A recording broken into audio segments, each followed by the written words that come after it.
ورحمۃ اللہ وبرکاتہ۔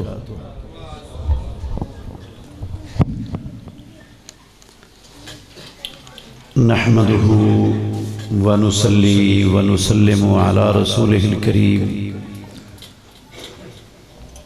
اما بعد فاعوذ باللہ من الشیطان الرجیم، بسم اللہ الرحمن الرحیم۔ یا ایہا الذین آمنوا اطیعوا اللہ واطیعوا الرسول ولا تبطلوا اعمالکم۔ اے ایمان والو، اللہ کی اطاعت کرو اور رسول اللہ صلی اللہ علیہ وسلم کی اطاعت کرو اور اپنے عملوں کو باطل نہ کرو۔ عزیز بھائیو، آپ نے ہماری جماعت کے معروف مبلغ، مؤلف، عالم دین محترم عبد المنان راسخ حفظہ اللہ کی مفصل گفتگو سنی ہے اصلاح معاشرہ پر۔ اللہ رب العالمین ہم سب کو جو ہم نے سنا ہے اس پر عمل کرنے کی توفیق عطا فرمائے۔ عزیز بھائیو، سنتے ہم بہت کچھ ہیں، لیکن ہمارے معاشرے کا یہ المیہ ہے کہ ایک کان سے سنتے جاتے ہیں اور دوسرے کان سے نکالتے جاتے ہیں۔ جیسے ہم گھر سے مسجد میں آتے ہیں، ویسے ہی 100% خالی خولی واپس گھر میں چلے جاتے ہیں۔ ہماری زندگیوں میں سن کر کوئی تبدیلی واقعہ نہیں ہوتی۔ خطبات بھی ہوتے ہیں جمعے کے، مساجد کے اندر علماء دروس بھی دیتے ہیں، یہ جلسے بھی ہوتے ہیں، کانفرنسیں بھی ہوتی ہیں، ہم دور دور جا کر یہ سارا کچھ سنتے ہیں، لیکن اگر کوئی بات کسی خانے میں بیٹھ جائے تو مسجد سے نکلتے ہوئے جولی جار کر ادھر ہی پھینک کر چلے جاتے ہیں۔ ساتھ یہ بھی کہہ دیتے ہیں کہ مولوی صاحب نے باتیں تو بہت اچھی کی ہیں، سمجھ بھی آئی ہیں، لیکن یہ باتیں صرف مسجد کی حد تک ہیں، یہ ادھر ہی رکھو، یہ باہر نہیں چلتی۔ یہ بڑا خطرناک رویہ ہے میرے بھائی۔ اگر عمل نہیں ہے نا، یاد رکھنا، اگر عمل نہیں ہے، ہم سننا کیا، اگر عمل نہیں ہے، میں اللہ کے گھر میں بیٹھ کے دیانتداری سے کہہ رہا ہوں، ہم پورا قرآن پڑھ لیں، اس کو پورا زبانی یاد کر لیں اور بغیر ایک غلطی کے الف لام میم سے لے کر والناس تک سارا پڑھ جائیں، اگر عمل نہیں ہے نا تو نجات کوئی نہیں ہونی، نجات نہیں ہونی۔ ایک ہے سننا، ایک ہے پڑھنا۔ پڑھنا تو بہت افضل عمل ہے، میں کہتا ہوں سننا دور کی بات ہے، پڑھنے سے بھی نجات نہیں ہونی اگر عمل نہیں کرنا تو۔ وقت کافی ہو چکا ہے، عشاء کی نماز پڑھ لی نا، آپ نے عشاء کی نماز بھی پڑھنی ہے، آگے بھی ایک جگہ پر درس رکھا ہوا ہے بھائیوں نے۔ میں یہ 3 سوال ہیں کسی بھائی نے دیے مجھے، ان تینوں سوالوں کے جواب دوں گا، انشاءاللہ فائدہ بڑا ہوگا آپ کو اگر آپ غور سے سنیں گے تو۔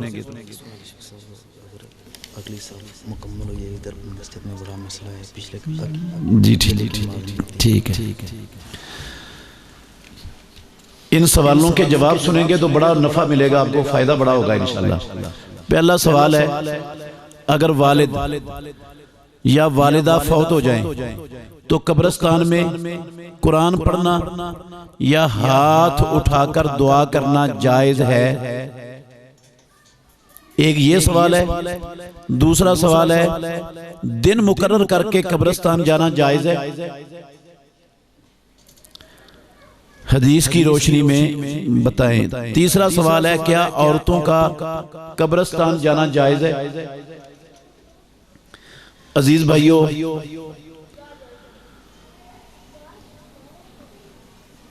جو بھی انسان فوت ہو جاتا ہے نا، چاہے وہ باپ ہو، چاہے والدہ ہو، چاہے کوئی رشتہ دار ہو، چاہے کوئی ہمسایہ ہو، کوئی بھی انسان ہو مسلمان، اس کے عملوں کا سلسلہ ختم ہو جاتا ہے۔ مرنے کے بعد اس کے عملوں کا سلسلہ ختم ہو جاتا ہے۔ 8 چیزیں ہیں جو اللہ کے قرآن سے اور مدینے والے امام کے فرمان سے ثابت ہیں۔ 8 چیزیں ہیں جن کا مرنے کے بعد بھی اس کو اجر اور ثواب ملتا رہتا ہے۔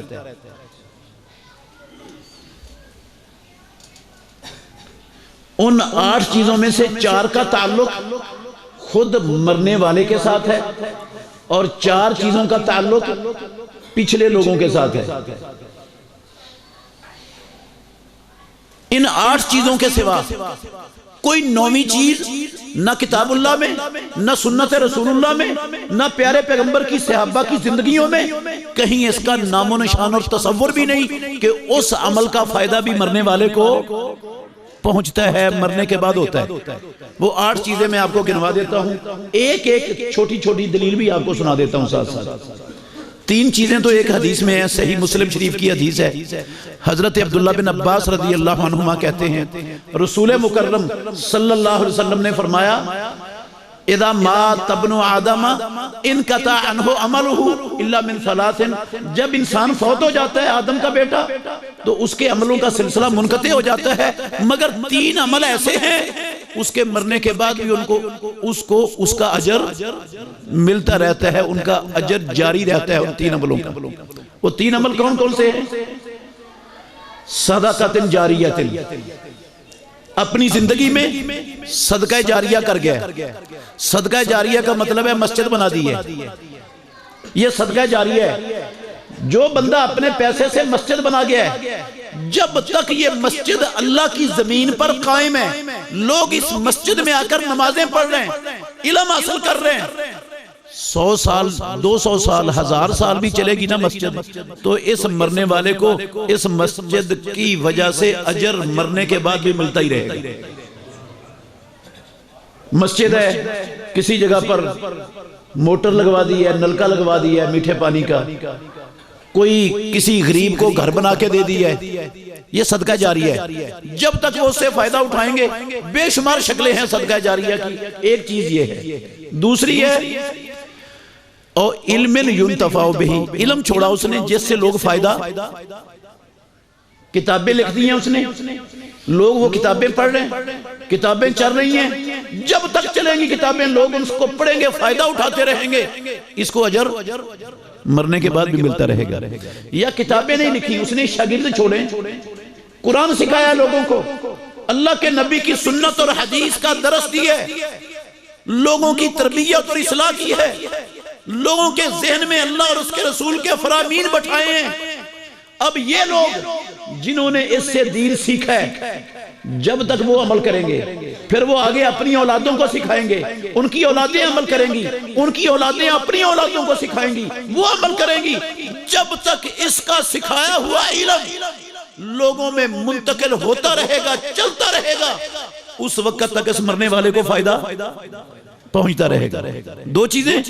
تیسری چیز ہے او ولد صالح یدعو لہ، نیک اولاد چھوڑی ہے، جو نیک اولاد اس کے لیے کیا کر رہی ہے؟ دعا کر رہی ہے۔ نیک اولاد کا مطلب ہے جس کی تربیت، جس کو دین کی بنیاد پر جس کی تربیت کی ہے، قرآن پڑھایا ہے، اس کا ترجمہ سکھایا ہے، رسول اللہ صلی اللہ علیہ وسلم کی سیرت پڑھائی ہے، احادیث پڑھائی ہے، دین کا علم سکھانے کی سرتوڑ کوشش کی ہے، یہ نیک بچہ ہے جس کو دین کا پتہ ہے، جو دین کو سمجھتا ہے، جانتا ہے، دین کے مطابق اپنی زندگی بسر کر رہا ہے۔ یہ نیک اولاد جب تک یہ نیکیاں کرے گی، اس کا اجر بھی اور جب تک وہ ان کے لیے دعا کرے گی اس کا اجر بھی بندے کو مرنے کے بعد ملتا ہی۔ اچھا اگر اس اولاد نے آگے اپنی اولاد کو تیار کر دیا، سکھایا آپ نے تھا، اس کو تربیت آپ نے کی تھی، وہی تربیت اس نے اپنی اولاد کی کر دی، تو یہ صدقہ جاریہ آپ کا چلے گا یا نہیں آخر تک؟ جب تک وہ نسل چلتی رہے گی اور آگے وہ تربیت کرتے رہیں گے وہ آپ کے لیے صدقہ جاریہ بنے رہے۔ تین چیزیں۔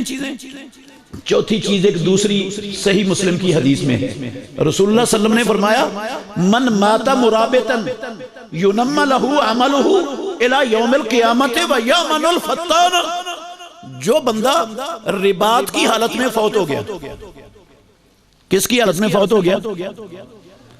رباط کی حالت میں فوت ہو گیا، جتنے عمل وہ زندگی میں کر رہا تھا روزانہ کی بنیاد پر قیامت کے دن تک اس کے سارے اعمال اس کے نامہ اعمال میں درج ہوتے ہی رہیں گے۔ رباط کی حالت میں فوت ہونے کا مطلب کیا ہوتا ہے؟ رباط کی حالت میں فوت ہونے کا مطلب ہے مسلمانوں کے ملک میں، مسلمانوں کی آبادی بستی میں مسلمان دشمنوں کے مقابلے میں سرحد پر پہرا دے رہا تھا، دشمنوں کو مسلمانوں کو نقصان پہنچانے سے روکے ہوئے تھا، مسلمانوں کو امن اور سلامتی کی زندگی کی ضمانت دے رہا تھا کافر، تاکہ مسلمانوں کی امن اور سلامتی کو خراب نہ کریں، یہ پہرا دیتا دیتا فوت ہو گیا، اس کو کہتے ہیں مرابط۔ رسول اللہ صلی اللہ علیہ وسلم نے فرمایا وہ روزانہ 5 نمازیں پڑھتا تھا، روزانہ صبح شام کے اذکار کرتا تھا، روزانہ وہ 1 صفحہ یا آدھا پارا یا 1 پاؤ قرآن کی تلاوت کرتا تھا، اور وہ رمضان کے روزے رکھتا تھا، وہ رات کو قیام کرتا تھا، جتنی نیکیاں کر رہا تھا وہ مرنے سے پہلے مرتے وقت وہ ساری کی ساری نیکیاں جس طرح وہ زندگی میں ہو رہی تھی قیامت تک اس کے نامہ اعمال میں لکھی جاتی رہی۔ ایک شکل رباط کی اور بھی ہے، وہ بھی بتا دوں، رسول مکرم صلی اللہ علیہ وسلم نے فرمایا کہ انتظار الصلاة بعد الصلاة کثرت الخطا الی المساجد، دور سے لمبی مسافت طے کر کے پیدل چل کر مسجدوں میں آنا با جماعت نماز ادا کرنے کے لیے، ایک نماز پڑھی ہے جماعت کے ساتھ پھر دوسری کے انتظار میں لگ گیا، یہ ایک نماز کے بعد اگلی کا انتظار، اگلی کے بعد اس سے اگلی کا انتظار، بس انتظار میں ہی رہتا ہے، دنیا میں مصروف ہے لیکن انتظار اس کو کس کا ہے؟ امام الانبیاء نے فرمایا فذالکم الرباط، فذالکم الرباط، فذالکم الرباط، یہ بھی رباط ہے۔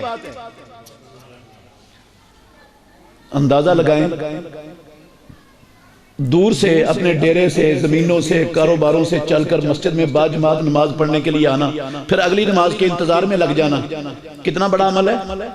اگر اس حالت میں فوت ہو گیا تو جتنی نیکیاں کر رہے تھے اپنی زندگی میں ساری کی ساری قیامت تک نامہ اعمال میں درج ہوتی رہی۔ ان 4 چیزوں کا تعلق ہے بندے کی اپنی ذات سے، مرنے والے کی اپنی ذات سے۔ 4 چیزوں کا تعلق ہے پچھلوں سے، جس کا فائدہ پچھلے اپنے مرنے والوں کو پہنچا سکتے ہیں، ان کو فائدہ دے سکتے ہیں۔ وہ 4 چیزوں میں سے ایک چیز ہے دعا۔ ایک چیز کیا ہے؟ کوئی بندہ کسی بھی مرنے والے کے لیے دعا کرتا ہے زندگی میں تو اس دعا کا فائدہ اس مرنے والے کو، چاہے وہ باپ ہے، چاہے ماں ہے، چاہے بھائی ہے، چاہے بہن ہے، چاہے ہمسایہ ہے، چاہے دوست ہے، چاہے کوئی ہے، چاہے کوئی بھی ہے، جس کے لیے بھی آپ دعا کریں گے آپ کی دعا کا فائدہ اس مرنے والے کو ملے گا۔ یہ جنازہ کیا ہوتا ہے؟ دعا ہوتی ہے، اور قرآن مجید میں بھی اللہ رب العالمین نے سکھایا ہے کہ اللہ کے بندے کیا دعا کرتے ہیں؟ ربنا اغفر لنا وَلِإِخْوَانِنَا الَّذِينَ سَبَقُونَا، وہ ان کے لیے بھی بخشش مانگتے ہیں۔ یہ دعا سکھائی، اللہ نے تعریف کی ہے ان کی، اس کا مطلب ہے ہماری دعا کا ان کو فائدہ پہنچتا ہے۔ دوسری چیز ہے میت پر قرض تھا، پیچھے والے لوگ اس کا قرض اتار دیں، باپ پر تھا، ماں پر تھا، بھائی پر تھا، بہن پر تھا، کسی رشتہ دار پر تھا، دوست پر تھا، کسی کا قرضہ کوئی اتار دے، اس جس کا قرضہ اتر جائے گا اس کو فائدہ ملے گا۔ ایک حدیث سناتا ہوں آپ کو، رسول اللہ صلی اللہ علیہ وسلم نے جنازہ پڑھایا، سنن ابو داود میں حدیث ہے، سمرہ بن جندب اس کے راوی ہیں۔ جنازہ پڑھا کر آپ نے پوچھا فلاں خاندان کا بندہ ہے مجمع میں؟ کوئی نہیں بولا، پھر اعلان کیا، کوئی نہیں بولا، تیسری مرتبہ پھر اعلان کیا، آپ نے ایک بندہ پچھلی صفوں سے کھڑا ہوا کہنے لگا اللہ کے نبی ہا ہوا دا میں ہوں، آپ نے فرمایا میں پہلے 2 مرتبہ تمہارا نام لیا، کوئی سزا دینے کے لیے نہیں لیا تھا، اس لیے لے رہا ہوں، وہ فلاں نامی بندہ پرسوں جو تمہارا فوت ہوا ہے، پرسوں معصورن بدینہ الی الجنہ، اسے اس کے قرض کی وجہ سے جنت سے روک دیا گیا۔ عقیدہ اس کا ٹھیک ہے، نمازیں اس کی ٹھیک ہے، زکوٰۃ اس کی ٹھیک ہے، روزے اس کے ٹھیک ہے، سارے معاملات ٹھیک ہیں، جنت میں جانے کا اہل ہے، روکا کیوں گیا؟ اس نے قرض دینا ہے لوگوں کو، اس کے ذمہ قرض ہے۔ تمہارا نام بار بار اس لیے لے رہا تھا، اما ان تفدوہ الی الجنۃ و اما ان تسلموہ الی النار، اس نے تو آ کر اپنا قرض ادا کوئی نہیں کرنا، وہ تو آ نہیں سکتا۔ اب یا تم اس کے پچھلے اس کا قرض ادا کر کے اس کو جنت میں جانے کا سامان کر دو، اگر تم ادا نہیں کرو گے اسے جہنم کی آگ کے سپرد کر دیا جائے گا۔ صحیح حدیث ہے سنن ابو داؤد میں۔ کیا سمجھ آئی کہ نہیں؟ کوئی قرض اتار دے تو مرنے والے کو فائدہ ہوا کہ نہیں ہوا؟ اچھا یہ قرض بندوں کا تب بھی، قرض اللہ کا ہو تب، اللہ کا بھی قرض ہوتا ہے، یہ تو بندوں کے قرض کی مثال ہے، اللہ کا بھی قرض ہے۔ مثال کے طور پر ایک بندے کے پاس حج کرنے کی استطاعت تھی، حج کرنے کی استطاعت تھی، سارے وسائل تھے، اور اس نے پیسے بھی جمع کروائے، نام نہیں نکلا، یا نام نکل آیا اور پہلے ہی فوت ہو گیا۔ اب یہ جو حج ہے نا، یہ اس پر قرض ہے اللہ کا، یہ پچھلوں کو اس کا قرض کیا کرنا پڑے گا؟ ادا کرنا ہی پڑے گا، اس کے بغیر چارہ نہیں ہے۔ یہ قرض ادا کر دو گے تو اس کا بھی فائدہ مرنے والے کو ملے گا۔ یا اس نے نظر مانی تھی کہ اللہ نے میرا فلاں کام کر دیا تو میں 10 روزے رکھوں گا، وہ کام اس کا ہو گیا، لیکن روزے رکھنے سے پہلے کیا ہو گیا؟ وہ بندہ فوت ہو گیا، یہ اللہ کا قرض چڑھا ہوا ہے اس کو، یہ قرض آپ نے بعد میں اس کا کیا کرنا ہے؟ اتارنا ہے۔ یا زکوٰۃ تھی اس پر، سال گزر چکا تھا، نصاب کو پہنچا ہوا مال اس کے پاس موجود تھا، اس نے مال الگ بھی کر لیا زکوٰۃ دینے کے لیے، یا حساب کر رہا تھا، موت آ گئی۔ اب جتنی زکوٰۃ اس پر فرض ہو چکی تھی نا، وہ قرض ہے اللہ کا اس بندے پر، مرنے والے پر قرض ہے۔ یہ قرض ادا کرنے سے پہلے وہ انسانوں کا ہے یا اللہ کا ہو، وارثوں میں مال تقسیم نہیں ہوتا میت کا، تو اس کا فائدہ ہوتا ہے۔ کتنی چیزیں ہو گئی؟ 2۔ تیسری چیز ہے فوت ہونے والے کی طرف سے حج یا عمرہ کر لو تو اس کا فائدہ بھی مرنے والے کو ہوتا ہے، حج عمرے کا فائدہ ہوتا ہے۔ ایک بندہ آیا رسول اللہ صلی اللہ علیہ وسلم کے پاس، اللہ کے نبی میرا باپ فوت ہو گیا ہے، کیا میں اپنے باپ کی طرف سے حج کر سکتا ہوں؟ سنن ابو داؤد میں حدیث ہے، بنو عامر کا یہ شخص تھا، آپ نے فرمایا حجہ نبی کا بات امر، اپنے باپ کی طرف سے حج بھی کر اور عمرہ بھی کر۔ حجۃ الوداع میں رسول اللہ صلی اللہ علیہ وسلم نے ایک بندے کو سنا، کہہ رہا تھا لبیک اللہم من شبرما، صحیح بخاری کی حدیث ہے، یا اللہ میں شبرما کی طرف سے حاضر۔ تو رسول اللہ صلی اللہ علیہ وسلم نے پوچھا شبرما کون ہے؟ کہتا ہے اللہ کے نبی میرا رشتہ دار ہے یا قریبی دوست ہے، اس نے لفظ بولا، راوی کو شک ہے، دوست کا لفظ بولا یا قریبی رشتہ دار کا لفظ بولا۔ آپ نے فرمایا اپنا حج کیا ہے؟ کہتا نہیں، آپ نے فرمایا حجہ نبی کا ثم حجہ عن شبرما، پہلے اپنا حج کر پھر شبرما کی طرف سے حج کرنا۔ فوت شدہ کی طرف سے حج کرنے کی اجازت دی رسول اللہ صلی اللہ علیہ وسلم نے کہ نہیں؟ پہلی حدیث میں حج اور عمرہ دونوں کی اجازت دی کہ نہیں دی؟ اس کا مطلب ہے میت کی طرف سے حج عمرہ کرنے کی رسول اللہ صلی اللہ علیہ وسلم اجازت دے رہے ہیں، فائدہ ہوتا ہے تو اجازت دے رہے ہیں نا۔ 3 چیزیں ہو گئیں، چوتھی اور آخری چیز سنیں، اولاد۔ اولاد اپنے فوت شدہ والدین کی طرف سے اس نیت سے صدقہ کرے کہ یہ صدقہ یا اللہ میری طرف سے نہیں ہے، یہ صدقہ میری طرف سے نہیں ہے، کن کی طرف سے ہے؟ میرے ماں باپ کی طرف سے، تو وہ ایسے ہی ہوگا جیسے ماں باپ نے اپنی زندگی میں اپنے ہاتھ سے صدقہ کر دیا، اس کا فائدہ بھی مرنے والے کو ملے گا۔ صحیح بخاری میں حدیث ہے، حضرت سعد بن معاذ رضی اللہ تعالی عنہ، ان کی والدہ فوت ہو گئی، رسول اللہ صلی اللہ علیہ وسلم کے پاس تشریف لائے، سعد بن معاذ رضی اللہ عنہ کہنے لگے اللہ کے نبی میری والدہ فوت ہو گئی، میں پاس نہیں تھا، کیا میں اپنی والدہ کی طرف سے صدقہ کر سکتا ہوں؟ رسول اللہ صلی اللہ علیہ وسلم نے فرمایا نعم تصدق عنہا، ہاں معاذ اپنی والدہ کی طرف سے صدقہ کر۔ حضرت معاذ رضی اللہ عنہ نے ایک کنواں کھدوایا میٹھے پانی کا مدینہ طیبہ میں اپنی والدہ کے نام سے۔ تو اولاد جب والدین کی طرف سے صدقہ کرے اس نیت سے کہ یا اللہ یہ صدقہ میری طرف سے نہیں ہے، کس کی طرف سے؟ میرے ماں باپ کی طرف سے، تو اس کا سارا ثواب کس کو مل جائے گا؟ باقی بیوی اپنے خامند کے مرنے کے بعد اپنی خامند کی طرف سے صدقہ کرے، یا خامند بیوی کے فوت ہونے کے بعد اس کی طرف سے صدقہ کرے، یا ماں باپ اولاد فوت ہو جائے ان کی زندگی میں اولاد کی طرف سے صدقہ کریں، یا بھائی اپنے بہن کی طرف سے کرے، یا بہن بھائی کی طرف سے کرے، یا بھائی بھائی کی طرف سے کرے، کوئی رشتہ دار کسی رشتہ دار کی طرف سے صدقہ کرے، اس کی کوئی دلیل نہیں ہے، نہ قرآن میں نہ حدیث میں، اس کا فائدہ بھی مرنے والے کو ملتا ہے۔ صدقہ صرف اولاد کر سکتی ہے، کن کی طرف سے؟ والدین کی طرف سے، اور والدین میں جس طرح ماں باپ آتا ہے اس طرح دادا دادی بھی آتے ہیں، اور اس طرح نانا نانی بھی آتے ہیں۔ والدین میں صرف ماں باپ اکیلے نہیں ہیں، دادا دادی، نانا نانی، پردادا پردادی، پڑنانا پڑنانی، وہ سب والدین میں آتے ہیں۔ تو ان کی طرف سے اولاد اس نیت سے صدقہ کر دے کہ یا اللہ اس کا سارے کا سارا ثواب میرے دادے کو، میرے نانے کو، میری نانی کو، میرے باپ کو، میری والدہ کو دے دے، تو یہ صدقہ کیا ہے؟ اس کا فائدہ مرنے والے کو ملے گا۔ یہ 8 چیزیں ہیں، ان میں کہیں قرآن کی تلاوت آئی ہے؟ کہیں قرآن کی تلاوت نہیں آئی کہ میت کو قرآن پڑھ کے بخشو اور محلے سے قرآن اکٹھے کر کے قاری صاحب کو دو، وہ پارسل کر دے تمہارے ابے کو۔ یہ اسلام میں نہیں ہے، کہیں تصور بھی نہیں، نہ صحابہ نے ایسا عمل کیا۔ اللہ کے نبی کی زندگی میں آپ کی زوجہ مطہرہ سیدہ خدیجہ الکبریٰ ام المومنین، مومنوں کی ماں فوت ہوئی، آپ نے قرآن خوانی کی ان کے لیے؟ کروائی؟ آپ کے بیٹے فوت ہوئے آپ کی زندگی میں، آپ نے ان کے لیے قرآن خوانی کی؟ کروائی؟ قرآن پڑھ کے بخشا ان کے لیے؟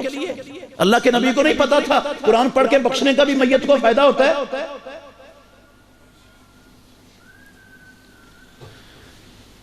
اسلام نا دلیل کے پیچھے چلنے کا نام ہے، عقل کا اور رائے کا نام نہیں ہے کہ جو آپ کی عقل میں آئے وہ کر دو تو ثواب مل جائے گا۔ جس کی دلیل ہوگی وہ کام کریں گے تو اس کا ثواب ملتا ہے۔ میں آپ کو مثال بھی دے دیتا ہوں، مثال دیتا ہوں۔ رکوع کرنا عبادت ہے، سجدہ کرنا کیا ہے؟ پکی بات ہے۔ اچھا کام ہے یا برا؟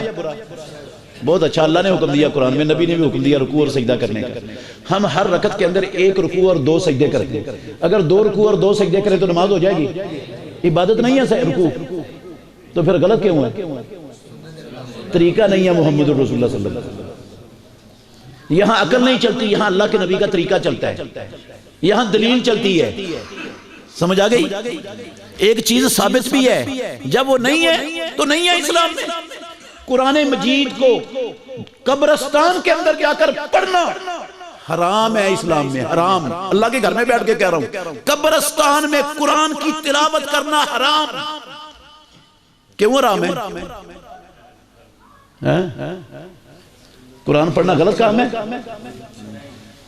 2-4 سجدے کرنا 1 رکعت میں حلال ہے یا حرام ہے؟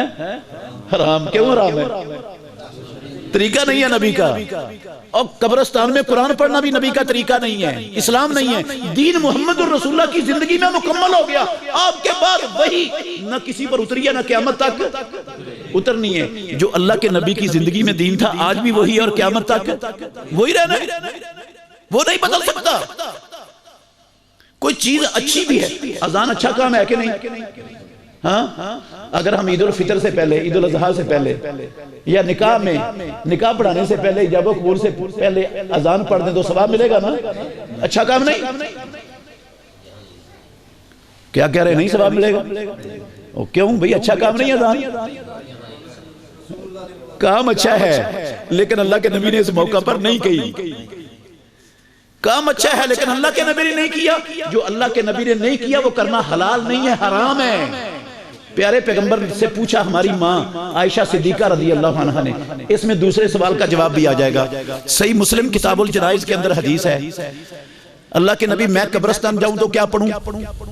میں قبرستان جاؤں تو کیا پڑھوں؟ آپ نے فرمایا قولی السلام علیکم اہل الدیار من المؤمنین والمسلمین، یہ پڑھو۔ اس کا مطلب ہے عورت قبرستان، اگر عورت قبرستان جا ہی نہ سکتی ہوتی تو اللہ کے نبی ہماری ماں کو دعا سکھاتے یا یہ کہتے تو جا ہی نہیں سکتی، تو کیسے پوچھ رہی ہے میں کیا پڑھوں؟ عورت جا سکتی تو اللہ کے نبی نے کہا نا تم یہ پڑھو۔ اور وہ حدیث بھی ہے، رسول اللہ صلی اللہ علیہ وسلم نے فرمایا میں نے تمہیں قبرستان کی زیارت سے منع کیا تھا، اب تم قبرستان کی زیارت کرو، کیوں؟ فَإِنَّهَا تُذَكِّرُ۔ قبرستان کی زیارت کرنے کا مقصد میت کے لیے دعا کرنا نہیں ہوتا، موت کو یاد کرنا ہوتا ہے۔ قبرستان اس لیے جاتے ہیں کہ موت کیا ہو، باقی دعا آپ قبرستان میں جا کر بھی کر سکتے ہیں، ثابت ہے رسول اللہ صلی اللہ علیہ وسلم سے۔ قبر پر کھڑے ہو کر ہاتھ اٹھا کر دعا کرنا بھی ثابت ہے، صحیح بخاری شریف کی حدیث میں اللہ کے نبی نے کی ہے، قبر پر کھڑے ہو کر ہاتھ اٹھا کر دعا کی ہے پیارے پیغمبر نے۔ گھر میں بھی کر سکتے ہیں، مسجد میں بھی کر سکتے ہیں، ہر جہاں پر بھی دعا کریں گے نا اپنے کسی میت کے لیے ایک برابر فائدہ ہے۔ قبرستان جا کر کوئی زیادہ فائدہ کوئی نہیں ہونا میت کو، جہاں بھی بیٹھ کر کریں گے دعا، چلتے پھرتے بھی کریں گے، زمین پر بھی کریں گے، ایک برابر فائدہ پہنچ جانا میت۔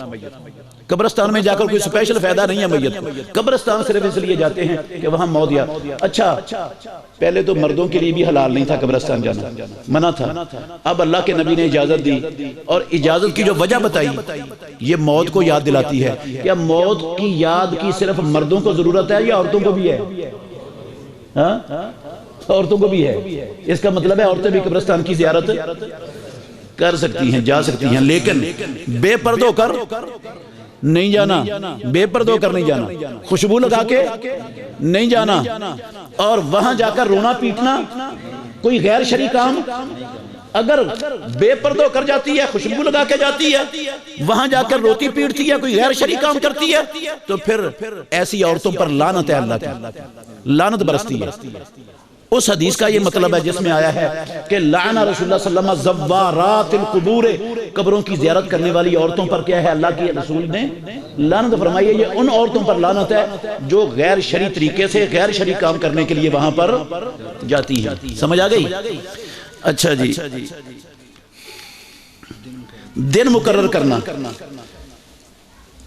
جب اللہ نے اور اللہ کے رسول نے قبرستان جانے کی اجازت دی، کوئی دن مقرر نہیں کیا، تو میں اور آپ حق رکھتے ہیں دن مقرر کرنے کا؟ اگر دن مقرر کرنا اسلام میں جائز ہوتا، اس کی گنجائش ہوتی دین میں، تو اللہ کرتا کہ نہ، رسول اللہ صلی اللہ علیہ وسلم کرتے کہ نہ؟ یا کہو اللہ اور اس کے رسول کو سمجھ ہی نہیں آئی، یاد نہیں آیا، مجھے یاد آ گیا یہ بھی ایک اچھا کام تھا، یہ مقرر ہونا چاہیے تھا دن، ہاں رب بھول گیا تھا یا نبی بھی بھول گیا تھے اور مجھے یاد آ گیا کہ یہ دن یہ بھی ہونا چاہیے تھا اسلام میں، اس لیے میں مقرر کر رہا ہوں۔ بھئی جس دن کو اللہ اور اللہ کے رسول نے مقرر نہیں کیا، وہ دن مقرر کرنا بھی حرام ہے اپنی طرف سے اسلام میں، اس کی گنجائش نہیں ہے۔ یہ دین سازی ہے، اور دین سازی بندے کو شرک اور کفر تک لے جاتی ہے، یہ کوئی چھوٹا سا معاملہ نہیں ہے۔ قاری صاحب نے ایک سوال کیا، آخری سوال، اور اس کا جواب ہے سب مکمل ہو چکی ہے آگے والی، اب ایک بندہ پیچھے آیا ہے، وہ کیا کرے؟ بندہ کھینچے یا پیچھے اکیلا کھڑا ہو کر پڑھ لے؟ اگر کھینچے تو درمیان میں سے کھینچے یا ادھر سے کھینچے یا ادھر سے کھینچے، کہاں سے کھینچے، کیا کرے؟ یہ مسئلہ ہے عزیز بھائیو۔ ایک حدیث آتی ہے جس وجہ سے یہ مسئلہ پیدا ہوا ہے نا، وہ حدیث پہلے سناتا ہوں میں آپ کو۔ حدیث ہے رسول اللہ صلی اللہ علیہ وسلم نے ایک بندے کو اکیلے صف کے پیچھے نماز پڑھتے ہوئے دیکھا، آپ صلی اللہ علیہ وسلم نے اسے حکم دیا دوبارہ نماز پڑھ اپنی۔ تو اس سے معلوم ہوتا ہے کہ صف کے پیچھے اکیلے کی نماز نہیں ہوتی، اللہ کے نبی نے اس کو دوبارہ نماز پڑھنے کا حکم دیا ہے۔ اس وجہ سے اس حدیث سے سوال پیدا ہو گیا۔ اب بندہ اکیلا ہے، اگلی سب مکمل ہو چکی ہے، گنجائش نہیں ہے، اب یہ اکیلا پڑھے گا تو اس کی نماز نہیں ہونی، اب کیا کرے، یہ کہاں جائے؟ کئی علماء ملیں گے آپ کو، میں آپ کو پکی بات بتاؤں گا انشاءاللہ، کئی علماء ملیں گے، وہ کہتے ہیں کہ وہ اکیلا کھڑا ہو کے پڑھ لے، اور اگر کوئی ساتھ آ کر مل جائے بعد میں، جس رکعت میں مل جائے اس رکعت کو شمار کر لے، نہیں ملے تو دوبارہ پڑھ لے سلام پھیرنے کے بعد، اس کی نماز ہوئی نہیں اکیلے کی اس حدیث کی وجہ سے۔ ایک خیال یہ ہے علماء کا۔ ایک علماء کا خیال ہے کہ آگے سے بندہ کھینچ لے، اور آگے سے بندہ کھینچ لے گا تو پھر یہ صف کیا ہو جائے گی، اکیلا نہیں رہے گا، صف میں دو بندے ہو جائیں گے، اور دو بندوں کی نماز صف میں کیا ہو جاتی ہے، ہو جاتی ہے۔ اور ایک رائے ہے علماء کی کہ وہ اکیلا کھڑا ہو کے پڑھ لے، اس اکیلے کی نماز ہو جائے گی، وہ اکیلا کھڑا ہو کے پڑھ لے، اس کو دہرانے کی بھی ضرورت نہیں، اکیلے کی نماز ہو جائے گی۔ کیوں بھائی؟ اس لیے صحیح بات یہی ہے آخری، صحیح بات کون سی ہے؟ آخری ہے۔ آگے سے بندہ کیوں نہیں کھینچنا پہلے وہ بتا دیتا ہوں آپ کو۔ آگے سے بندہ اس لیے نہیں کھینچنا کہ محمد الرسول اللہ صلی اللہ علیہ وسلم نے بد دعا کی ہے پیارے پیغمبر نے، من قطع صفن قطعہ اللہ، جو صف توڑے اللہ اس کو توڑ دے۔ تو اس نے آگے بندہ کھینچ کے صف توڑی کہ نہیں توڑی؟ اللہ کے نبی کی بد دعا کا مستحق ٹھہرا کہ نہیں ٹھہرا؟ تو یہ تو بڑا خطرناک معاملہ ہے۔ دوسرا، پیارے پیغمبر نے فرمایا اتم الصف الاول فالاول فما یکن من نقص ففی الصف الاخر، پہلی صفوں کو مکمل کرو، جو کمی ہے نا وہ سب سے آخری صف میں ہونی چاہیے۔ تو اس نے پہلی صف سے بندہ کھینچ کے اس میں نقص پیدا کر دیا کہ نہیں؟ جبکہ رسول اللہ صلی اللہ علیہ وسلم کے مطابق اس کو مکمل کرنے کا حکم تھا، اور نقص کس میں ہونا چاہیے تھا؟ آخری صف میں ہونا چاہیے، تو اس نے پہلی صف میں بھی نقص پیدا کر دیا۔ یہ بھی پیارے پیغمبر کے فرمان کی مخالفت کی۔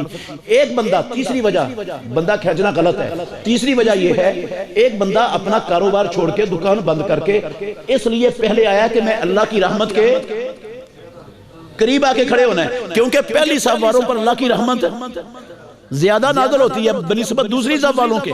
وہ اس نیت سے آیا تھا کہ میں اللہ کی زیادہ رحمت سمیٹوں۔ تو آپ آئے ہیں بعد میں جب جماعت کھڑی ہو چکی ہے اپنی مرضی سے، اور آ کر اس بندے کو آپ کھینچ کر اللہ کی رحمت سے دور کر رہے ہیں۔ یہ اس پر ظلم اور زیادتی ہے کہ نہیں؟ اس نے آپ کا بگاڑا کیا، آپ اس کو اللہ کی رحمت سے دور کریں؟ آپ کو حق کس نے دیا؟ یہ اس نے آپ کا کیا نقصان کیا، آپ اس کو رب کی رحمت سے کھینچ کے دور کیوں کر رہے ہیں؟ یہ ظلم ہے، اس پر زیادتی ہے، اور اسلام کسی ظلم اور زیادتی کی اجازت نہیں دیتا۔ اس لیے اگلی صف سے تو قطعاً بندہ کھینچنے کی گنجائش نہیں ہے۔ ان تین بڑی بڑی وجوہات میں نے آپ کو بتائی ہیں۔ اور وہ جو حدیث آتی ہے جس میں ہے کہ رسول اللہ صلی اللہ علیہ وسلم نے بندے کو کہا، اکیلا جو نماز پڑھ رہا تھا اپنی نماز دوبارہ لوٹا، حدیث ہے سنن دارقطنی میں، یہی والی حدیث، اس میں صراحت موجود ہے۔ سنن دارقطنی میں، نہ سنن دارقطنی میں نہیں، سنن دارمی میں، سنن دارمی میں یہ حدیث موجود ہے صحیح سند کے ساتھ۔ اس میں لفظ ہے وہ اگلی صف میں جگہ ہونے کے باوجود پیچھے اکیلا کھڑا ہو کے پڑھ رہا تھا، اگلی صف میں جگہ ہونے کے باوجود پیچھے اکیلا کھڑا ہو کے پڑھ رہا تھا۔ اس لیے اللہ کے نبی نے کہا، کیونکہ اس نے پیارے پیغمبر کے فرمان کی مخالفت کی تھی، اتم الصف الاول فالاول پر عمل نہیں کیا، جگہ بھی تھی پھر بھی نہیں کھڑا ہوا، جان بوجھ کے پیچھے اکیلا کھڑا ہو گیا۔ اس بندے کی اکیلے کی نماز نہیں ہونی، اور جان بوجھ کے آگے جگہ ہونے کے باوجود پیچھے اکیلا کھڑا ہو کے پڑھتا ہے۔ یہ اس بندے کے لیے پیارے پیغمبر کا فرمان ہے، یہ ہر شخص کے لیے۔ اور یہ جو اگلی صف پوری مکمل ہے، گنجائش بھی نہیں ہے اگلی صف میں داخل ہونے کی۔ اب آیا ہے بندہ اکیلا پیچھے کھڑا ہو کے پڑھتا ہے، یہ شوق سے اکیلا کھڑا ہو کے نہیں پڑھ رہا، یہ مجبوری سے پڑھ رہا ہے۔ اور اسلام میں جو مجبوریاں ہوتی ہیں اللہ ان پر پکڑ نہیں کرتا، یہ اسلام کا اصول ہے مسلمہ، الضرورات تبیح المحظورات، جو مجبوریاں ہوتی ہیں وہ محظور چیزوں کو مباح اور حلال کر دیتی ہیں۔ یہ مجبوری کی وجہ سے کھڑا ہوا ہے، خوشی سے نہیں کھڑا ہوا ہے، اس لیے اس کی نماز انشاءاللہ ہو جائے گی۔ اور نہ ہونے والی کی میں نے وضاحت کر دی کہ وہ اس بندے کے لیے رسول اللہ صلی اللہ علیہ وسلم نے بولا تھا جو آگے جگہ ہونے کے باوجود پیچھے اکیلا کھڑا تھا۔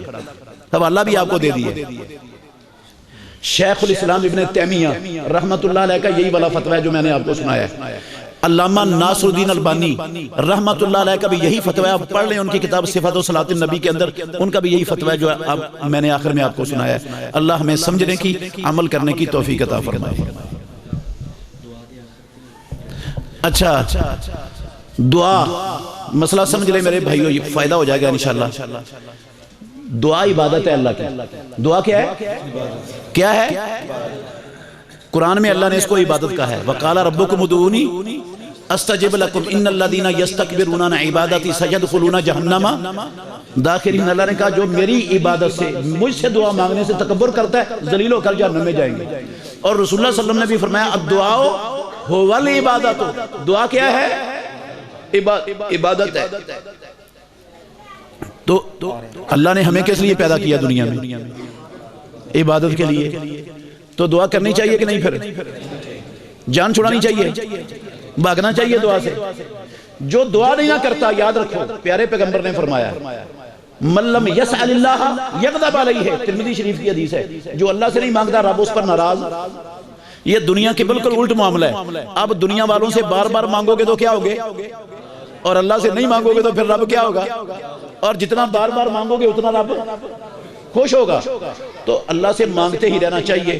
اور خاص طور پر جب بھی بندہ مانگتا ہے نا، پروردگار اپنے بندے کی دعا سنتا بھی ہے اور قبول بھی کرتا ہے. وعدہ کیا اللہ نے قرآن مجید میں. اچھا اب یہ تو بات سمجھ آ گئی کہ دعا عبادت ہے اور ہمیں عبادت کے لیے پیدا کیا گیا ہے اور ہمیں دعا کرنی چاہیے. دعا میں بخل نہیں ہونا چاہیے. لیکن میرے بھائیوں، دعا میں طریقہ، دعا میں میرا یا آپ کا یا قاری صاحب کا یا مولوی صاحب کا نہیں چلنا. دعا میں طریقہ کس کا چلنا ہے؟ محمد الرسول اللہ صلی اللہ علیہ وسلم کا. میں اللہ کے گھر میں بیٹھا ہوں، میں دیانتداری سے کہہ رہا ہوں، اللہ وجہ البصیرت کہہ رہا ہوں اور سکے بند بات کہہ رہا ہوں، پکی بات کہہ رہا ہوں 100%. محمد الرسول اللہ صلی اللہ علیہ وسلم نے پوری نبوی زندگی میت کے گھر والوں کے پاس گھر میں بیٹھ کر اجتماعی دعا نہیں کی. پیارے پیغمبر نے فرضی نماز کا سلام پھیرنے کے بعد اجتماعی دعا نہیں کروائی. اللہ کے نبی نے جمعہ پڑھانے کے بعد اجتماعی دعا نہیں کروائی. پیارے پیغمبر نے، امام الانبیاء نے کسی کے گھر کھانا کھانے کے بعد اجتماعی دعا نہیں کروائی. امام الانبیاء نے کسی کا نکاح پڑھانے کے بعد اجتماعی دعا نہیں کروائی. میں دیانتداری سے کہہ رہا ہوں، اللہ وجہ البصیرت، میں دلائل رکھتا ہوں اس کا. کوئی مائی کا لال مجھے ایک روایت دکھا دے اجتماعی دعا کی پوری دنیا کے حدیث کے ذخیرے سے. 2 موقعوں پر اجتماعی دعا ہے، صرف 2 موقعوں پر ہے جو اللہ کے نبی سے ثابت ہے. ایک ہے قنوت نازلہ، قنوت، اور دوسرا ہے نماز استسقاء، بارش کی نماز. یہ 2 موقعوں پر اجتماعی دعا کی ہے اللہ کے نبی نے. باقی پوری نبوی زندگی محمد الرسول اللہ سے اجتماعی دعا ثابت نہیں. اجتماعی دعا کا طریقہ کیا ہوتا ہے؟ میں دعا پڑھی جاؤں اور پیچھے آپ آمین آمین کہی جاؤ، یہ اجتماعی دعا ہے. اس کا نام ہے اجتماعی دعا. ویسے ہاتھ اٹھانا یہ ثابت ہے، میں اپنی ہاتھ اٹھا کر کروں، آپ اپنی کری جائیں، یہ ٹھیک ہے. نمازوں کے بعد قبولیت کا وقت ہے، آپ اپنی کریں میں اپنی کروں گا. یہ ہوتا ہے اسلام میں دعا کا طریقہ. اور پھر وہی میں کہتا ہوں، اگر ہم نبی کا طریقہ چھوڑیں گے تو ہماری دعا قبول ہو جائے گی؟ نہیں ہوگی. عبادت ہے یہ، عبادت میں میرا یا آپ کا یا مولوی صاحب کا طریقہ نہیں چلتا، امام الانبیاء کا چلتا ہے. اور پیارے پیغمبر نے اجتماعی نہیں کروائی، ہم اجتماعی دعا نہیں کروائیں گے. دعا کے بعد منہ پر ہاتھ پھیرنا، بھئی ایک بات اور سمجھ لیں، بہت سے لوگ ہمارے معاشرے میں یہ سمجھتے ہیں ایسے کرنے کا نام دعا ہے. ایسے کرنے کا نام دعا نہیں ہے، دعا ہے اللہ سے مانگنے کا نام.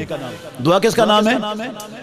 ایسا کرنا ایک ادب ہے دعا کے آداب میں سے. دعا اس کے بغیر بھی ہو جاتی ہے، ہاتھ اٹھانے کے بغیر بھی دعا ہو جاتی ہے، رب سنتا بھی ہے اور قبول بھی کر لیتا ہے. یہ دعا کے آداب میں سے ایک ادب ہے.